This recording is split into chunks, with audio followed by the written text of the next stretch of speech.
Welcome to BICOM's weekly Hudyon podcast. I'm James Sorene, BICOM's CEO, and I'm very pleased to be joined today by the Jerusalem Post Security and Defense editor, Anna Ahronheim. Hi, Anna. Thank you for joining us. Hi, good afternoon. So really, I wanted to start off by talking about this week's events and this ongoing problem between Israel and Russia. This plane was shot down last week by Syrian missiles. Just before Israel was carrying out strikes on targets in the Latakia region. We thought last week that really the sort of problem had been resolved in a way after President Putin seemed to be sounding a little bit more conciliatory towards Israel. He wasn't directly blaming Israel. And then we saw at the beginning of this week, it seemed to ramp up again, where Russia said it was going to be selling the S-300 system to Syria. It will be jamming radar and doing other things against aircraft in the vicinity. I'm not sure if it's a sort of Kremlin defense ministry issue, whether it's an issue about Russia having to appear to be very, very strong in terms of its domestic audience because Russian servicemen have died. But I'm really interested in your take on if the Russians do sell the S-300 to Syria and they get this big upgrade of their air defense systems. I mean, what does that mean for Israeli operations in Syria? Well, I mean, to begin with, it's the downing of this Russian reconnaissance plane by a Russian-made system and a Russian missile by the Syrian regime. That's a major embarrassment for Moscow. I mean, you have Russian officers with the Syrian troops, the Syrian regime troops, who were there, and they should have been overseeing the operation, the launching of these missiles, and that didn't happen. So the way I see it, I think that Putin and Moscow are really, they're not backtracking on anything. I think that the Russians and the Israelis both clearly understand what happened, what exactly happened, but the Russians, they've positioned themselves as a superpower in the Middle East. They've taken over from the U.S., which has really removed itself from the Middle East completely almost. So Moscow wants to show that it is strong and it will deal with Israel like it deals with any other country. The good thing with Israel is that they come and they speak and they sit with the Russians. They speak in Russian. The ties between the two countries are very close and has even gotten closer since Defense Minister Avigdor Lieberman took up his post.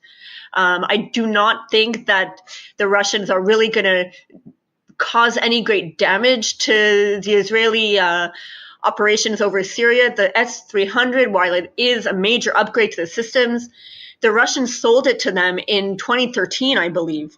The only reason why Syria didn't get the actual batteries is because of Israel saying, no, this is not a good idea. And the Russians instead sold it to Iran. They gave the Syrian batteries to the Iranians. Now they're just going to go through with their deal, give the S-300s to Syria. But again, according to foreign reports, the Israelis have trained for years on how to blind the system, on how to defeat the system. So while it is a major upgrade to the old Soviet batteries that they had before, now you have a Russian battery which the Israelis know how to defeat. Also keep in mind, we have the F-35, which Israel has said already that it's gone and done operations in the Middle East. And I'm sure that this is going to continue, and having the F-35 is definitely another way for Israel to get around the system. I heard a story that Israel had trained particularly against S-300s in joint operations with Greece, because there was a story that Cyprus had the S-300, and that was one of the places where Israel had trained against them. Is that true? Yeah, those Israelis have carried out multiple drills with Greece, with Cyprus, and according to foreign reports, that's where Israel really learned how to defeat the system. I think that the Cypriots and the Greeks have had, and these are NATO countries, right? They've had these systems, I think, from the 90s. From the late 1990s. And so Israel has for years been able to go and to see the system and to really learn the system like its own hand. They know exactly what to do. The only thing that might have an impact is that Israeli pilots might not be as gung-ho as they were before. Because the systems that they were up against, was it the S-200 and others, it was it was even older. But I mean, in terms of, are there any practical operational limitations on the S-300? Is it just a matter of it's a higher level of risk that needs a more complex, more detailed array of systems that they'll counteract it with? Is it simply something like that, or is there any one thing that actually makes it, in terms of its capability, much more dangerous? Well, the range of the S-300 and its radar is much stronger than the previous systems, and you won't be able to have an Israeli jet take off without the system knowing about it, unless you're taking off from the Ramat David airbase in the south. But again, there are ways to go around it, and Israel is quite aware of all the ways to get around. The thing is that the Syrians who are going to get the system also need to train on the system, and that takes time. So even if the Russians do deliver within 2 weeks, it's not going to be up and functioning for months, if not a year or two. The Russians have the S-300 and the S-400 already in Syria, but they've not let the Syrians go close to them. The Syrians don't know the system. That's very interesting. Can we just now change topic and just talk a little bit about two other issues that are sort of more internal, but I wanted to get your take on with your expertise on sort of the Israel Defense Forces. So there was one incident that took place where it was reported that the Israeli Chief of Staff, Gadi Eisenkot, had briefed the Security Cabinet that there was a 60% likelihood of increased violence and terrorist attacks by Palestinians in the West Bank. And he also warned about the sheer number of Israeli soldiers that would have to be deployed to deal with that, far higher in number and resources than they've had to deal with Gaza. And I just wanted to get your take on that, and also the kind of the politics of the Israeli Chief of Staff sort of issuing that warning to the cabinet, and kind of what he was asking for from the politicians to try and deal with it. The thing in the West Bank, and what differentiates it from Gaza, is that right now the Palestinian Authority under Abbas, really they work very well. The Palestinian security forces and the Israeli security forces, they work really well to thwart attacks, to arrest wanted Palestinians. Just last night, the PA arrested, I think, 100 Palestinians, members of Hamas, and cracking down. And the PA has been cracking down a lot in the West Bank. But in the recent months, when you have Donald Trump saying we're going to cut UNRWA, there's no more funding, a lot of that, and there's a lot of pressure on Abbas as well.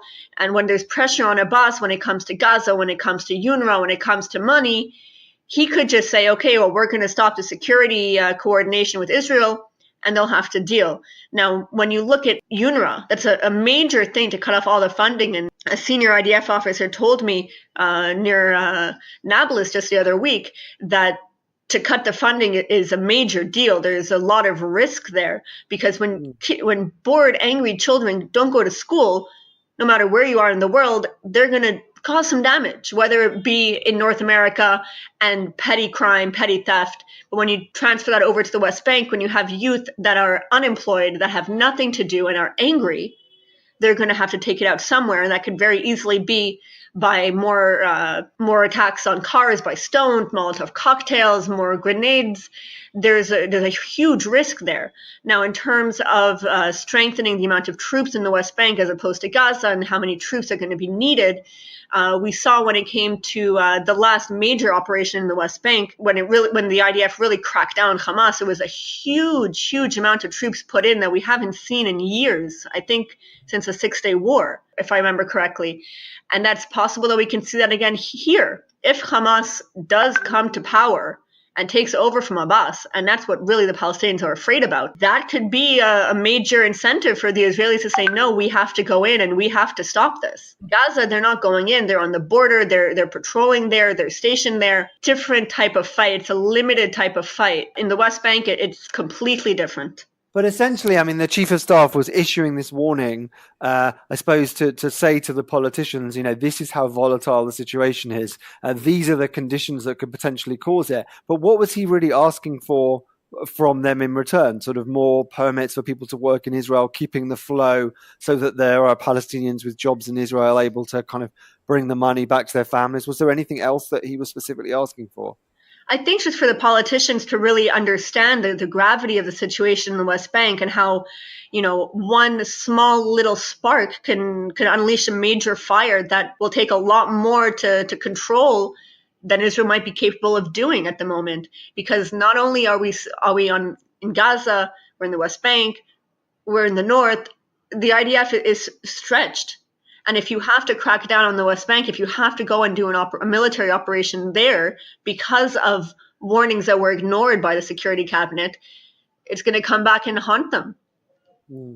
Well, linked to that, I mean, there was a report also last week that was absolutely fascinating, which was by the Israel Defense Forces ombudsman, who I think is a retired general, and he was talking about this issue that sort of probably not discussed as much as it should, which is how ready is the Israeli army and all the armed forces for a major conflict scenario. So I think, a lot of the people who follow what's going on in Israel, they're hearing about maybe airstrikes in Syria, or they're hearing about small operations that are taking place. This involves kind of, elite units or very small units. But I think this report was more about, how ready is the entire army to be mobilized? How ready is the heavy armor? How ready are the Israeli army in terms of their ammunition and supplies and all that kind of logistics? And I think there have been stories before, ones that I've read about the Lebanon war in 2006, where things just didn't quite work, certainly in terms of ammunition and supplies. And there's also stories about even in Operation Protective Edge in 2014, where there were problems delivering heavy armor and armor personnel carriers to Gaza itself. And I just wanted to get your take on that report, because that was a leaked report, wasn't it? It wasn't actually made public. Well, that report is actually going to come out in the next 45 days. What the Army said, what they announced, is that they're going to investigate claims that was made by Yitzhak Brik in June that the Army is ill-prepared for war, that the cutting of the amount of soldiers by the IDF's Gideon Plan has really had a major effect on the Army itself, and it's negatively affecting the quality of troops. It's affecting their morale. It's affecting everything. Now, the warning itself that Brig gave was rejected by Eisenkot, by IDF Chief of Staff Eisenkot. And he said, nonetheless, that, I reject these claims, but let's investigate them. Again, like the move that Eisenkot made to do this is a pretty big deal. It was also, I think, the 10th report by Brik, and he made, I think, 3 reports prior to this stating the same thing, that the Army is not well prepared to go to war. Eisenkot says, no, we're ready, we're good, we've changed the training programs to make us even more prepared if there is to be a war. We've restocked all of our ammunition following the Gaza war, but still, they're going to investigate, and he said there's going to be a transparent and in cooperation with all the units of the IDF. So we'll have to see. I mean, Brik himself has been criticized multiple times of overstepping his bounds on what he can do and what type of issues can be raised in the ombudsman reports.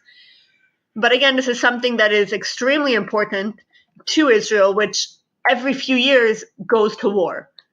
He's a retired general. He's not someone currently in the general staff, so he kind of has that freedom, doesn't he, to shout loud. But would you say it's an issue about all 3 of those? Is it an issue of logistics and manpower and supplies, or is there anything particular that particularly caught your eye? What caught my eye really about that report, and I remember it back in June, was that it's really the morale of the troops, and how, cutting back thousands of people may not have been the right move by the Army. They want to go in a more professional type of army like the United States, which is a good thing. And I think that can have a great effect on the Army itself. But overall, if you're cutting back and if you're cutting the time of service of soldiers, that could have a negative effect in any war. Yeah, it's very interesting because there's obviously similar debates going on in the UK. It's obviously very, very different threats, and also just a professional army. But we've had a similar issue over the last 8 years of, were cuts made too deep, and did they go too far, and just how capable is even the UK armed forces. So that's very, very interesting. Anna, we've covered a lot of ground. Thank you so much for joining us. That's been really good. So Anna Ahronheim from the Jerusalem Post, thank you so much for being with us. You're welcome. Have a good day.